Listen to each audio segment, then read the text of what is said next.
This is the first of 4 screenshot videos that we prepared to help you use the author attribution software.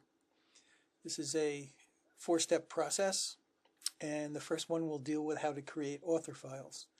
The author files are the most time-consuming and the most important aspect of this process.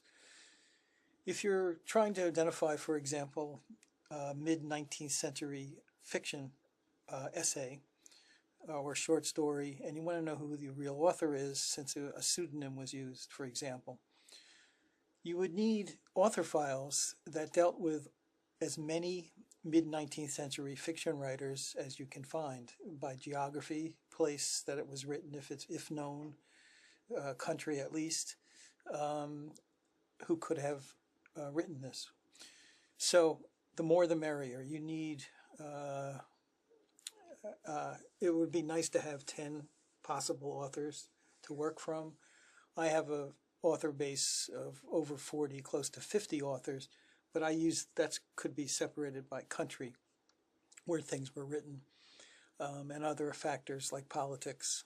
If I have a certain political bent to an essay, which I'm trying to look for, I'm going to find authors who have the same philosophical approach to politics and use that. So depending on what you're going to be testing, you need authors that are directly relevant to the document in question. So to create an author file, you need to create probably 4 to 6 subfiles to that author, each containing 3,000 to 6,000 words. So you're going to need a lot of material to find enough to create a single author file. I'm going to be working with the Federalist Papers, since most people are familiar with that, and I'm going to create, I have created, but I'll recreate a few for you, author files that could relate to who wrote the Federalist Papers. I'm going to be looking for late 18th century American writers that were either connected to the government, had political positions taken about creating a constitution, and put them all together into an author file that has several authors, more the merrier. To do that, let's use Madison as an example. Best source of most of the material, if it's historical, you can find online. Madison, there's several places. One of them is the Online Library of Liberty. This is a clean place to copy text from because the format they use to create the digitization of the original books printed from Madison are very clean. But you still have a lot of work to do even then. So let's take a look at one. If we go to volume 7, for example, and go down, you have a lot of choices. You have a lot of correspondence, which is not bad. Some of their correspondence is as good as their formal essays.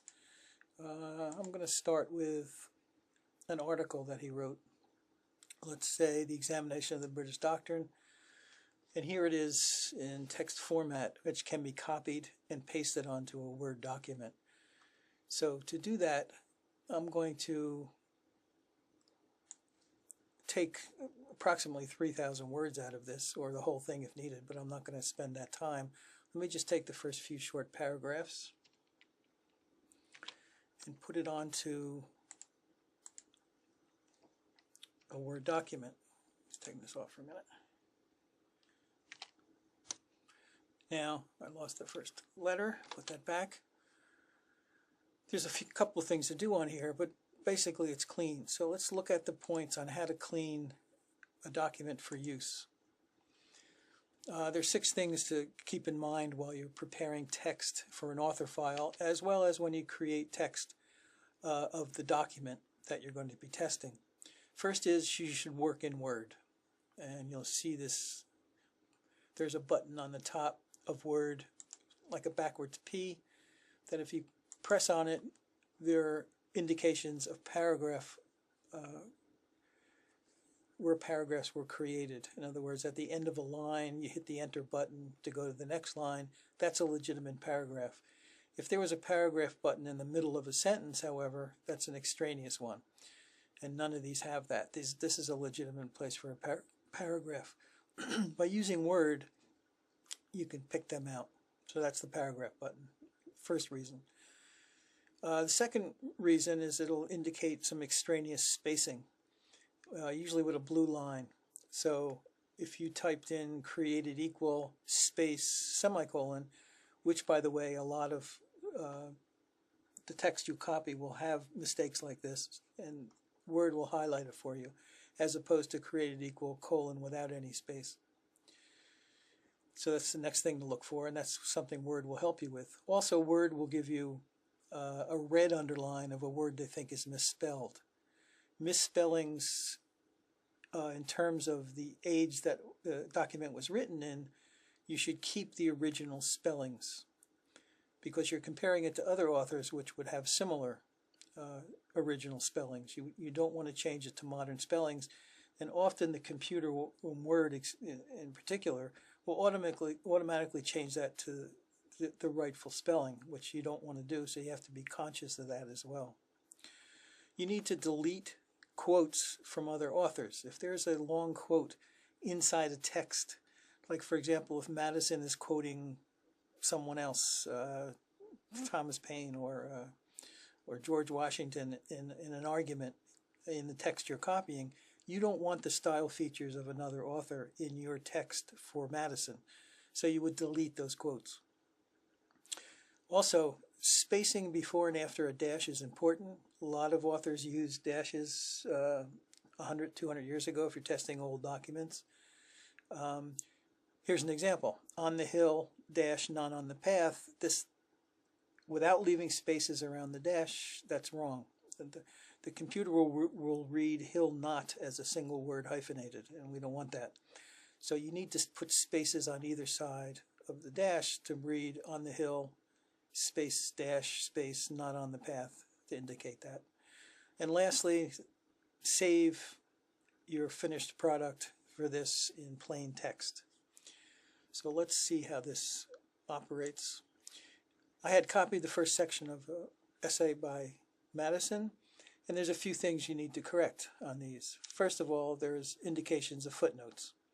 A couple of ways. There's this one, take it out. There's a footnote here, take it out. You don't want modern footnotes explaining what Madison is writing. You just want to know how Madison wrote. So all extraneous things like that is gone. I would put on the paragraph button at this point to see if there's any extraneous paragraph markers, and there's not. So this piece of text is fine, and I would add to it by copying the next section of the essay and adding it on, and keep going. And this is why I use Word primarily, because at the bottom left you will see how many words you have. We only have 224, and we need to get out over 3,000. So you want each subfile within the author file for Madison, 4 to 6 of these to have enough material. I will show you